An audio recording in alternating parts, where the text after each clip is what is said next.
प्रतीक की पत्नी अपर्णा पूरी तरह से हैरान हो गई जब पुलिस की एक स्पेशल टीम ने उस कमरे का दरवाजा खोला जहां प्रतीक यादव अपनी जिंदगी के आखिरी पल बिता रहे थे। अमूमन जब किसी बड़ी शख्सियत का देहांत होता है तो लोग उसकी वजहों पर बात करते हैं, लेकिन इस मामले में पूरी कहानी उस बंद कमरे के भीतर जाकर सिमट गई है जिसने उत्तर प्रदेश की राजनीति से लेकर आम जनता के बीच एक बहुत बड़ा सस्पेंस पैदा कर दिया है। पुलिस और फॉरेंसिक एक्सपर्ट्स की टीम जब उस बेडरूम के भीतर दाखिल हुई तो उनका मकसद सिर्फ मुआयना करना नहीं था, बल्कि उन कड़ियों को जोड़ना था जो इस अचानक हुई दुखद घटना के पीछे छिपी हुई थीं। कमरे का कोना कोना खंगाला गया। अलमारियों से लेकर बिस्तर के पास रखी मेज तक हर चीज की बारीकी से जांच की गई और इसी जांच के दौरान पुलिस के हाथ कुछ ऐसी चीजें लगीं जिसने इस पूरे मामले की दिशा को एक बेहद संवेदनशील और खोजी मोड़ पर लाकर खड़ा कर दिया है, क्योंकि उस बंद कमरे से बरामद हुई चीजें अब इस पूरे घटनाक्रम की सबसे बड़ी गवाह बन चुकी हैं। जब पुलिस ने उस बेडरूम को अपने कब्जे में लेकर सील किया तो हर किसी के मन में यह सवाल था कि आखिर एक सामान्य बीमारी के दावे के बीच कमरे को इतनी गोपनीयता के साथ बंद क्यों किया जा रहा है। जांच के सूत्रों से जो बातें छनकर सामने आ रही हैं उनके मुताबिक पुलिस को उस कमरे से प्रतीक यादव का पर्सनल आईफोन, उनका लैपटॉप और सबसे महत्वपूर्ण एक निजी डायरी मिली है। दोस्तों सोचिए, एक ऐसा इंसान जिसके पास सुख सुविधाओं की कोई कमी नहीं थी, जो एक बेहद रसूखदार परिवार से ताल्लुक रखता था, उसके एकांत वाले कमरे में रखी एक डायरी आखिर क्या बयां कर सकती है। पुलिस ने इन सभी चीजों को तुरंत अपने कब्जे में लेकर फॉरेंसिक जांच के लिए भेज दिया है, क्योंकि शुरुआती जांच में यह माना जा रहा है कि इस डायरी के भीतर उनके आखिरी दिनों की मानसिक स्थिति, उनके विचार और शायद कुछ ऐसी बातें दर्ज हो सकती हैं जो इस पूरे सस्पेंस पर से पर्दा उठा सकें। डिजिटल साक्ष्यों के इस दौर में मोबाइल और लैपटॉप की भूमिका सबसे बड़ी हो जाती है और इसी वजह से साइबर सेल की टीम अब इस बात का पता लगाने में जुट गई है कि अपने आखिरी घंटों में प्रतीक यादव ने किससे बात की थी और उनके फोन पर आखिरी संदेश किसका आया था। इस पूरी घटनाक्रम को गहराई से समझने के लिए हमें उस सुबह की शुरुआत पर गौर करना होगा, क्योंकि सुबह के करीब 6:45 बज रहे थे जब सिविल अस्पताल के आपातकालीन विभाग में एक संदेश पहुंचता है और आनन फानन में मेडिकल टीम को रवाना किया जाता है। लेकिन जब तक डॉक्टर उस वीआईपी आवास पर पहुंचते हैं तब तक बहुत देर हो चुकी होती है। डॉक्टरों ने प्राथमिक जांच के बाद पाया कि प्रतीक यादव के शरीर में जीवन के कोई लक्षण नहीं बचे थे और उन्हें अस्पताल लाते ही मृत घोषित कर दिया गया। चूंकि ये मामला देश के सबसे बड़े और रसूखदार राजनीतिक परिवारों में से एक से जुड़ा हुआ था, इसीलिए स्थानीय प्रशासन तुरंत सतर्क हो गया और पुलिस के आला अधिकारियों को इसकी सूचना दी गई। पुलिस ने मौके पर पहुंचकर सबसे पहला काम यही किया कि उस बेडरूम को चारों तरफ से घेर लिया और उसे सील कर दिया ताकि कोई भी बाहरी व्यक्ति साक्ष्यों के साथ छेड़छाड़ न कर सके। आमतौर पर जब किसी की मृत्यु घर पर होती है तो इस तरह बेडरूम को तुरंत सील करने की नौबत नहीं आती, लेकिन यहाँ पुलिस का यह कड़ा कदम कई तरह के कयासों को जन्म दे गया। फॉरेंसिक एक्सपर्ट्स की टीम जब आधुनिक उपकरणों के साथ कमरे में दाखिल हुई तो उन्होंने कमरे की एक एक वस्तु की पोजीशन को नोट किया। बिस्तर की चादर पर पड़े सिलवटों से लेकर वहां रखी दवाइयों की बोतलों तक की तस्वीरें ली गईं। पुलिस जानना चाहती थी कि अपनी आखिरी रात में प्रतीक यादव किस मनोदशा में थे। कमरे की खिड़कियां अंदर से बंद थीं या खुली थीं, और क्या रात के वक्त कमरे में कोई और भी आया था। इन सभी पहलुओं को ध्यान में रखते हुए फिंगरप्रिंट एक्सपर्ट्स ने दरवाजे के हैंडल और मेज पर मौजूद हर चीज से नमूने इकट्ठे किए। इस पूरी जांच के दौरान जो सबसे बड़ी चीज पुलिस के हाथ लगी वह थी प्रतीक यादव की निजी डायरी। जानकारों का कहना है कि प्रतीक यादव को लिखने का शौक था और वह अक्सर अपनी रोजमर्रा की बातें और अपने व्यक्तिगत अनुभव इस डायरी में साझा करते थे।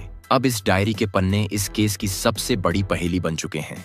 क्या इस डायरी में उनकी सेहत की चिंताओं का जिक्र था या फिर कोई ऐसा मानसिक तनाव था जिसे वो दुनिया के सामने जाहिर नहीं कर पा रहे थे। पुलिस के जांच अधिकारी इस डायरी के एक एक शब्द को बहुत बारीकी से पढ़ रहे हैं ताकि उनके आखिरी दिनों की कड़ियों को जोड़ा जा सके। इसके साथ ही उनके पर्सनल आईफोन और लैपटॉप को भी बेहद सुरक्षित तरीके से कस्टडी में लिया गया है, क्योंकि आज के डिजिटल युग में इंसान अपनी बातों से ज्यादा अपने गैजेट्स में अपनी यादें और राज छोड़ जाता है। साइबर सेल इस बात की गहनता से पड़ताल कर रही है कि उनके आखिरी कॉल्स और इंटरनेट सर्च हिस्ट्री में क्या था। बेडरूम की इस तलाशी और बरामदगी ने इस पूरे मामले को इसलिए भी पेचीदा बना दिया है क्योंकि एक तरफ जहां डॉक्टर उनकी पुरानी बीमारियों जैसे उच्च रक्तचाप, मधुमेह और फेफड़ों में रक्त के थक्के जमने की बात कह रहे थे, वहीं दूसरी तरफ बेडरूम से इन निजी चीजों का मिलना और समाजवादी पार्टी के विधायक प्रदीप यादव द्वारा तुरंत इस मामले की सीबीआई जांच की मांग उठाना यह साफ करता है कि पर्दे के पीछे कुछ ऐसा है जिसे पूरी तरह खंगालना बेहद जरूरी हो गया है। जब उनकी पत्नी अपर्णा यादव लखनऊ पहुंची तो घर का माहौल बेहद गमगीन था, लेकिन कानून अपनी रफ्तार से काम कर रहा था। पुलिस की फॉरेंसिक टीम ने बेडरूम के फिंगरप्रिंट्स और वहां मौजूद दवाइयों के प्रिस्क्रिप्शन को भी अपनी कस्टडी में लिया है, ताकि ये देखा जा सके कि मृत्यु से ठीक पहले उन्हें कौन सी दवाएं दी जा रही थीं। दोस्तों, पोस्टमार्टम की प्रक्रिया पूरी हो चुकी है, लेकिन उसकी रिपोर्ट को जिस तरह सुरक्षित रखा गया है, उसने इस बेडरूम के रहस्य को और ज्यादा गहरा कर दिया है। अब इस मामले में मेडिकल हिस्ट्री के पहलू को देखना भी बेहद जरूरी हो जाता है। प्रतीक यादव की पुरानी डॉक्टर रुचिका ने मीडिया के सामने आकर जो बातें बताई हैं, वह इस केस का एक दूसरा पहलू पेश करती हैं। डॉक्टर रुचिका के मुताबिक प्रतीक यादव लंबे समय से उनके मरीज थे और उनकी सेहत लगातार गिर रही थी। उन्हें गंभीर रूप से उच्च रक्तचाप यानी हाई ब्लड प्रेशर की शिकायत थी और वो मधुमेह की बीमारी से भी ग्रसित थे। सबसे चिंताजनक बात यह थी कि हाल ही में उनके फेफड़ों में खून के थक्के जमने की समस्या पाई गई थी, जिसे मेडिकल की भाषा में पल्मोनरी एम्बोलिज्म की स्थिति कहा जाता है। इस बीमारी की वजह से फेफड़ों से दिल तक रक्त का प्रवाह प्रभावित होता है और हृदय पर बहुत ज्यादा दबाव बढ़ जाता है। इसी तकलीफ की वजह से उन्हें कुछ समय पहले अस्पताल में भी भर्ती होना पड़ा था, जहां डॉक्टरों ने उन्हें पूरी तरह आराम करने और अपनी जीवन शैली में बदलाव करने की सख्त सलाह दी थी। डॉक्टर रुचिका ने यह भी साफ किया कि प्रतीक यादव को अक्सर सांस फूलने की बीमारी थी, जिसकी वजह से वह मामूली शारीरिक श्रम के बाद भी थकावट महसूस करते थे। ऐसे में दिल का दौरा पड़ने की संभावना हमेशा बनी रहती है। लेकिन सवाल ये उठता है कि अगर उनकी मेडिकल हिस्ट्री इतनी साफ थी और बीमारी के लक्षण पहले से मौजूद थे, तो फिर पुलिस की तफ्तीश इतनी गहराई तक क्यों जा रही है और बेडरूम की हर चीज को इतनी बारीकी से क्यों खंगाला जा रहा है? राजनीतिक गलियारों में इस बात को लेकर सुगबुगाहट तेज हो गई है कि क्या इस अचानक हुई दुखद घटना के पीछे सिर्फ बीमारी ही एकमात्र कारण थी या फिर इसके पीछे कोई और वजह छिपी है। समाजवादी पार्टी के विधायक प्रदीप यादव का सीबीआई जांच की मांग करना इस बात का संकेत है कि विपक्ष इस मामले को इतनी आसानी से शांत नहीं होने देना चाहता। इस बीच परिवार के वरिष्ठ सदस्यों और शुभचिंतकों का तांता प्रतीक यादव के आवास पर लगा रहा। समाजवादी पार्टी के राष्ट्रीय अध्यक्ष और प्रतीक के बड़े भाई अखिलेश यादव ने भी इस घटना पर गहरा दुख प्रकट किया। उन्होंने मीडिया से बातचीत में कहा कि प्रतीक एक बहुत ही शांत और मिलनसार स्वभाव का लड़का था, जो बहुत कम उम्र में हमें छोड़कर चला गया। अखिलेश यादव ने एक महत्वपूर्ण वाकये का जिक्र करते हुए बताया कि लगभग 2 महीने पहले उनकी मुलाकात प्रतीक से हुई थी और उस समय भी उन्होंने प्रतीक के चेहरे पर अस्वस्थता के लक्षण देखे थे। उन्होंने बड़े भाई के नाते प्रतीक को टोकते हुए कहा था कि वो अपनी सेहत और खान-पान पर विशेष ध्यान दें, क्योंकि उनका वजन और शारीरिक बनावट पहले जैसी नहीं दिख रही थी। अखिलेश यादव का ये बयान इस बात की पुष्टि करता है कि परिवार को भी उनकी गिरती सेहत का अंदाजा था, लेकिन किसी ने नहीं सोचा था कि यह बीमारी इतनी जल्दी जानलेवा साबित हो जाएगी। पोस्टमार्टम की प्रक्रिया किंग जॉर्ज मेडिकल यूनिवर्सिटी यानी केजीएमयू की मोर्चरी में पूरी की गई।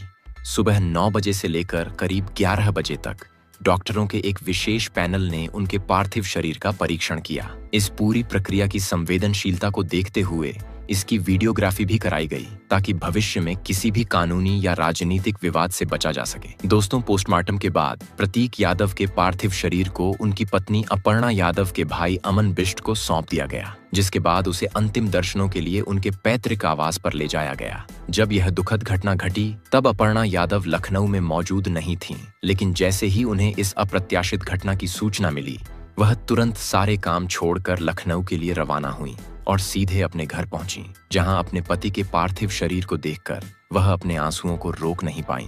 अंतिम संस्कार की तैयारियां लखनऊ के पीपरा घाट पर पूरी गरिमा के साथ की जा रही थीं, जहां राजनीतिक जगत से लेकर सामाजिक क्षेत्रों के तमाम बड़े चेहरे उनके अंतिम दर्शनों के लिए पहुंच रहे थे। लेकिन इन सब के बीच जांच का पहिया थमा नहीं है। पुलिस की साइबर और फॉरेंसिक टीमें बेडरूम से मिली डायरी के पन्नों को खंगालने में जुटी हुई हैं। पुलिस सूत्रों का कहना है कि डायरी के आखिरी कुछ पन्नों पर जो तारीखें और बातें दर्ज हैं, उनकी कड़ियों को उनके मोबाइल फोन के व्हाट्सएप चैट्स और कॉल लॉग्स से मिलाया जा रहा है। पुलिस ये देखना चाहती है कि क्या अपनी आखिरी रात में प्रतीक यादव ने किसी से कोई लंबी बातचीत की थी या फिर कोई ऐसा संदेश उन्हें मिला था जिससे उनकी मानसिक स्थिति अचानक बिगड़ गई, क्योंकि मेडिकल साइंस भी यह मानता है कि अत्यधिक मानसिक तनाव या घबराहट की स्थिति में उच्च रक्तचाप के मरीजों को अचानक दिल का दौरा पड़ने का खतरा कई गुना बढ़ जाता है। इस पूरे मामले में एक और महत्वपूर्ण मोड़ तब आता है जब हम सिविल अस्पताल के मुख्य चिकित्सा अधीक्षक डॉक्टर देवेश पांडे के बयान को देखते हैं।